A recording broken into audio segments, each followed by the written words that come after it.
Hello everybody, this is International Master Jesse Kraai, and today I'd like to do a feature on the positional play of the Swedish Grandmaster Ulf Andersson. In the 80s, he was one of the top players in the West to challenge the Soviets, and it was games like the following which really demonstrated his superior positional understanding.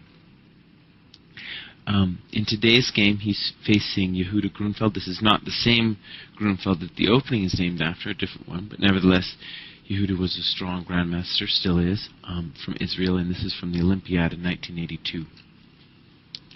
I'm not going to talk too much about the opening, and I'm really only going to talk about 3 decisions that Ulf makes in this game, which I think are very instructive. So the opening is standard, and Black plays b6. This is essentially like the Queen's Indian against knight f3. And we get this position which has been reached many times. It's a standard position, and you can imagine this position can be reached via many different move orders. I talked a little bit about this position in a lecture I called Chess Lexer's First GM Norm, and I had black in that game.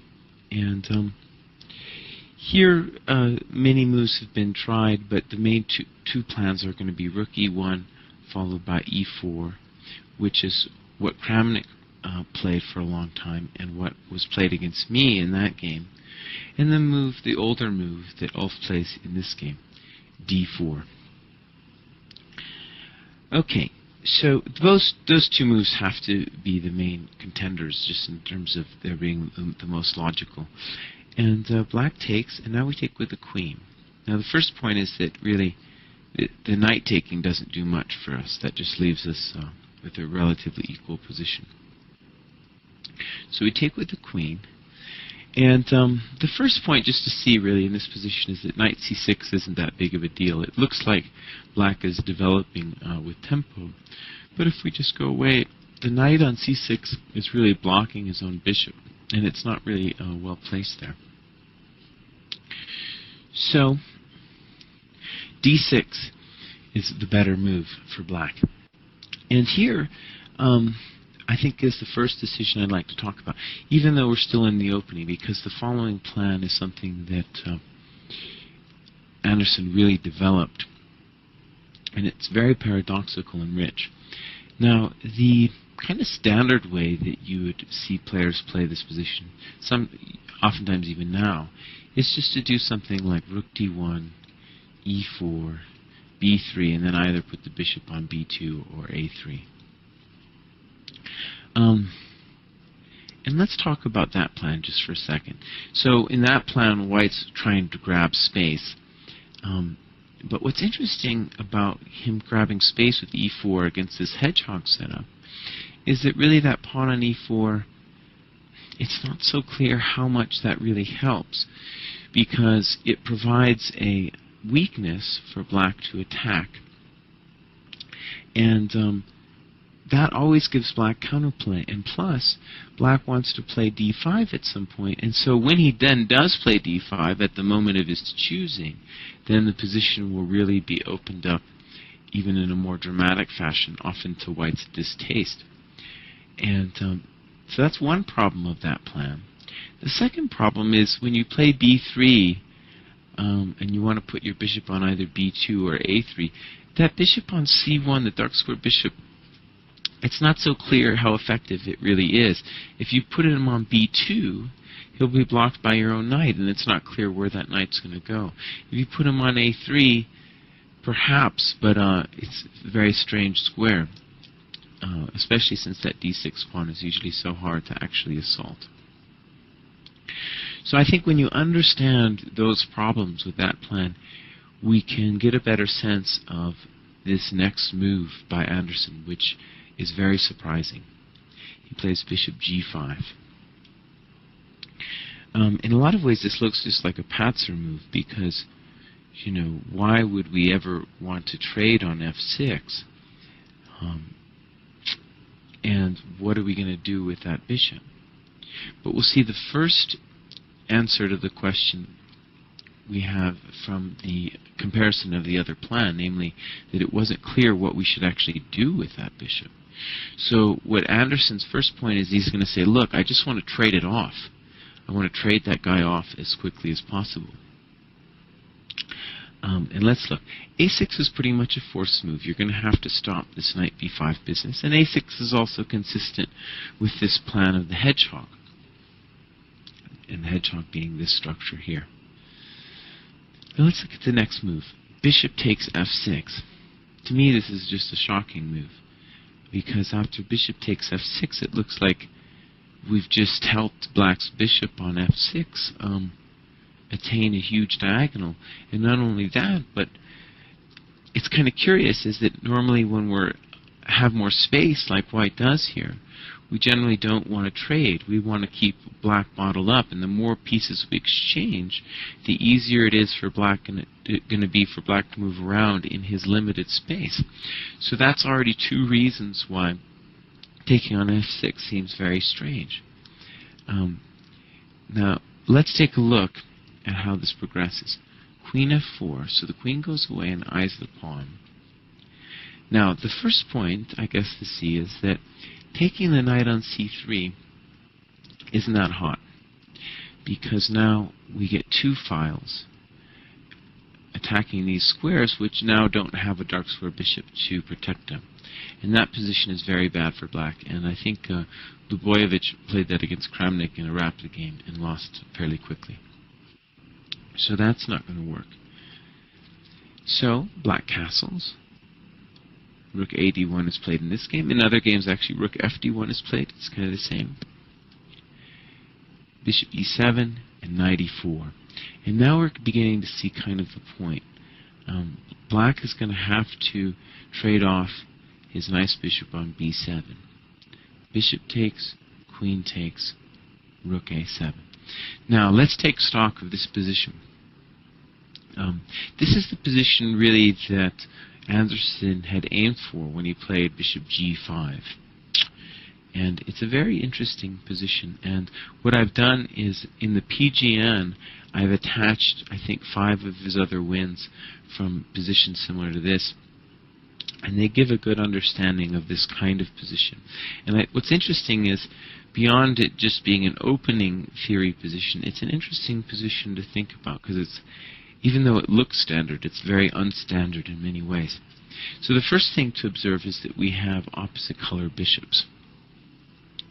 And that will definitely come into play in this game.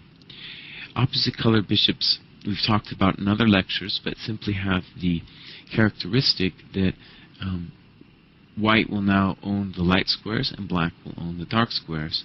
And if either player gains an initiative on one of those squares, it'll be like he's up a piece. And we'll see that in this game. The next thing to see is that in a way, white's position looks very harmless, because black doesn't have any weaknesses.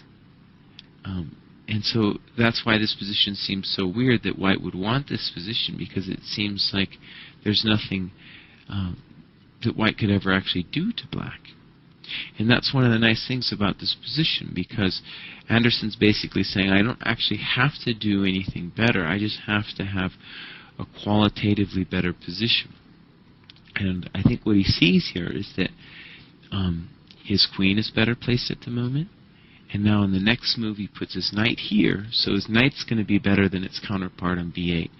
And at least at the moment, this bishop on g2 is much better than this bishop on e7. Plus, we have a little bit of extra space, and it's partly because of that extra space that black's going to have some maneuvering difficulties. So, I don't know. For me, this is a very interesting position, because let's watch and see how this happens. Queen c8, totally reasonable move. b3. Notice white's not in a hurry at all to actually do anything right away. Rook e8, rook d2. Rook c7. And here's the second point where I'd like to just talk about a decision that's made here. Especially, well, in modern chess, especially with the computer era, it's hard to believe or understand moves like the following. Now, usually players like to be very concrete about things, but this is a very non-concrete position at the moment. And what white does here is he just builds his position, even though it's unclear what any future plan would be. And one of the things I like about this game is that one possible plan that white can play for is to eventually play b4, b5, and knight c6. And that happens in one of the games in the PGN file against Sarah. But what's nice about this game is that it demonstrates that really white doesn't need to rush things, because it's unclear actually how black can improve his position. And so this next move is a very nice move in terms of piece coordination, e3. It looks so innocent. And I think that's part of the psychological difficulty when playing a position like this as black. So let's talk about e3. To my mind, it does three things. The first is that by putting a pawn on a dark square, it'll give this bishop more room to maneuver. For example, later, if things open up, this bishop might want to drop back to f1 and have this diagonal. And so it just gives a nice path for the bishop to move around in this little pocket. The next thing it does, and we'll see this in this game as well, is that it gives this knight a square. Now it's kind of funny, because why would we want to give the knight a square? And I think even for Andersson at this point, it wasn't entirely clear that we needed that square for the knight, but that it was just a good thing to have that square as a degree of freedom in the position. And then the final thing, which isn't obvious at all, is that later on, if we imagine the position opening up, the pawn on e3, and in general this whole little pawn chain here on the dark squares, will blunt any counterplay by the dark squared bishop when the position opens up. And that's not obvious at all. But I think Ulf had those things in mind when he played this very simple move, e3. Okay, let's take a look. Black plays bishop f8. Now, one thing that's kind of funny about this game is that it's hard for black to find a plan. And this thing, which he's done with rook e8, bishop f8, is very typical of a hedgehog structure. But it's actually not clear that it's going to be all that helpful for him here. For example, in a normal hedgehog, the rook on e8 is good, because when we open with d5, the rook wants to be open. And if we try to push, say, f4, f5 to crack that pawn, that rook will be helpful on e8 as well. And another idea is to maybe sometimes play g6 and bishop g7. Though you can see all of those things aren't really happening now for black, and this pawn, black's bishop on f8 is tied to it, so it's unclear if the bishop can actually go to g7. And it's really that we're going to see it's the problem of that bishop in this game that really gives black some positional grief. So one of the nice things about playing positional chess like Ulf is doing here is that it's psychologically very hard for black in this position to actually do something concrete. And we'll see it's his frustration with being able to not do anything, which leads to a very interesting downfall in this game. Okay, queen b1 is played. The queen just gets out of the way, and we'll see, actually in this game we won't see it, but in other games what Ulf does is he plays a4, and the queen actually supports this pawn here in a later game to do this push. But in general, the queen's just getting out of the way for the moment. It doesn't need to be in the center of things on e4. Okay, knight d7. Now just another simple building move, rook fd1. Knight f6, a4. So a4 has three purposes really. The queen can come to here, it helps stop b5, and when we play this plan b4, b5, it'll help us there as well. Now imagine you're black in this situation. It feels like white's just been piddling about with you, even though actually he's been building his position. And notice it's more like he's building the potential in his position more than it is any kind of direct plan that he's trying to put in place. So black now tries to undertake direct action, and he plays rook c5.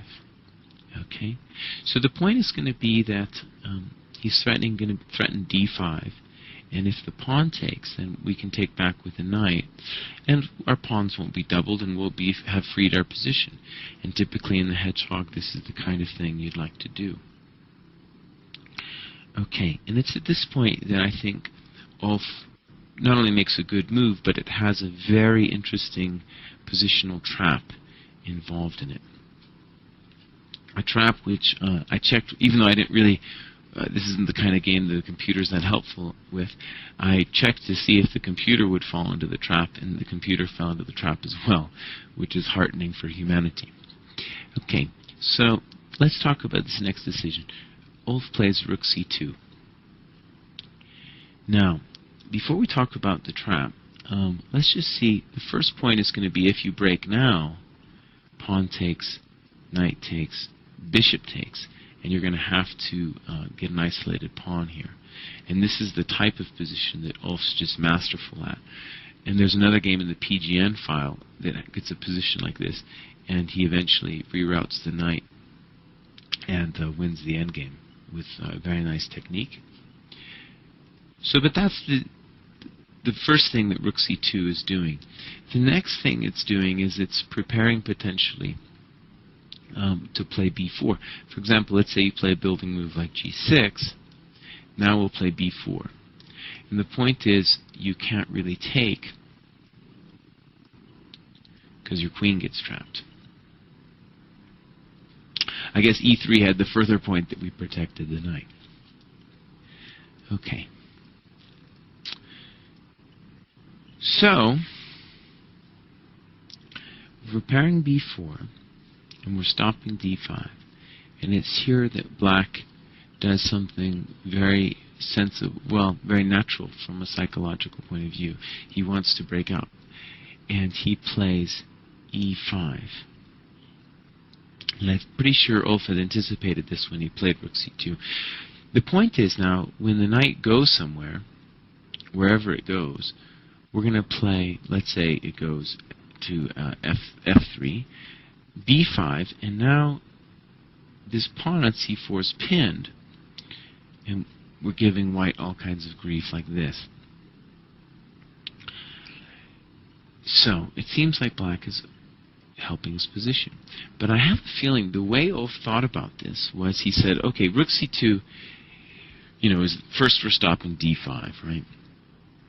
But then he says, well, e5 will break my knight from my rook.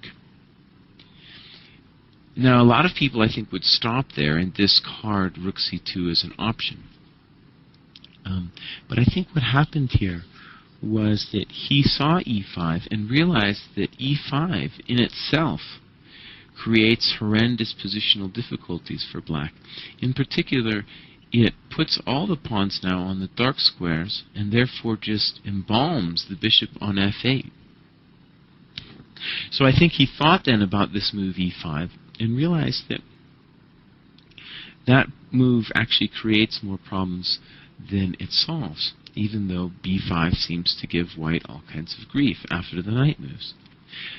Let me just say, I think in this position, I think the better move would have been to play a5.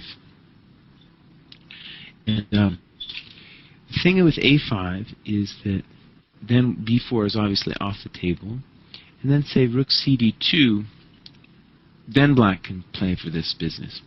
And a variation might be something like this. Pawn takes, say knight b5, knight c3.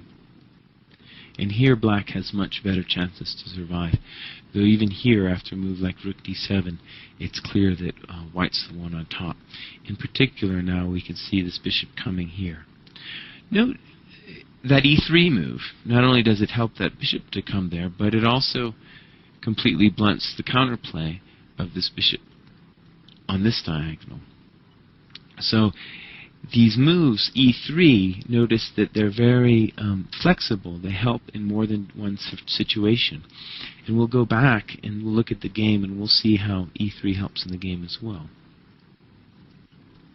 So in any case, e5 is the trick that I believe Ulf had prepared. And we have a situation here where the computer also thought e5 was a good move. Now, knight e2 is played. So the knight now had the option for one of going to e2, which is because of the e3 move. And like I said before, it wasn't actually clear that we would need that square later. And now b5 occurs. And let's look at what the point of this trick was. Pawn takes, now a very nice move, knight c3. See, he doesn't care about the fact that you're winning a pawn. He cares about the fact that this bishop is so much better now than this bishop due to these pawns blocking its way. Let's look at how play progressed. Pawn takes, b4, exclam. Rook has to retreat, and now we see the full point. Knight d5. And the knight has to be taken. And let's look at this position for a second. This position is just completely lost for black, I think, even though black is up a pawn. The pawn itself isn't that meaningful, and the passed pawns in opposite color endgames can often be blockaded. But the real point here is that that pawn is basically useless because the bishop's so bad. See, because the bishop is not active in this current scenario, any dreams of passed pawns or stopping passed pawns is kind of out. Now, if black could somehow magically get rid of that pawn, he would be fine on d6. But as it is, it's in a lot of ways it's as if white is up a piece here. Let's look at how play progresses here. Queen b8, now simply b5. And one way to think about this position is just to say, look, white is winning because he has two advantages, or black has two weaknesses. Black has to defend against this pawn, and the bishop is so much stronger. So, rook c5 is played, b6, rook ec8, now e4, very simple move.